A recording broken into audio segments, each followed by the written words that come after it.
நினைவுக்கு விஷயத்தில் கடுமையானவர்களாக இருந்தார்களோ அதே போன்று பிரபஞ்சத்திற்கு இப்ராஹிம் அலைஹிஸ்ஸலாம் அவர்கள் செய்த முயற்சி பெரும் முயற்சி.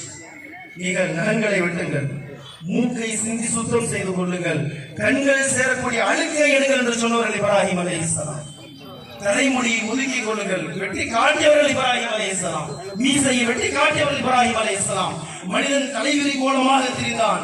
மிருகங்களினுடைய கொழுப்பை எடுத்து பயன்படுத்தி அதை பதப்படுத்தி ஒரு பசை போன்ற திரவமாக செய்து அதை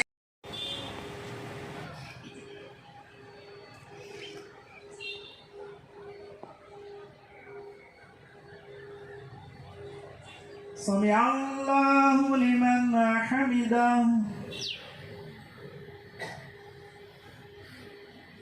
الله أكبر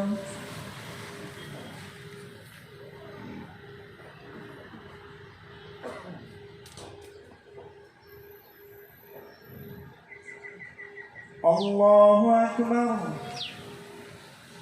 وكفر فيعذبه الله العذاب الأكبر إن إلينا إيابهم ثم إن علينا حسابهم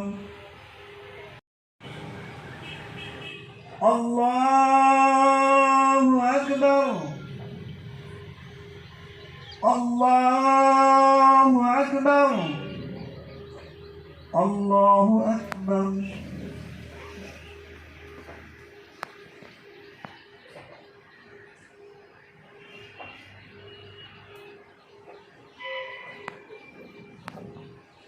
سمع الله لمن حمده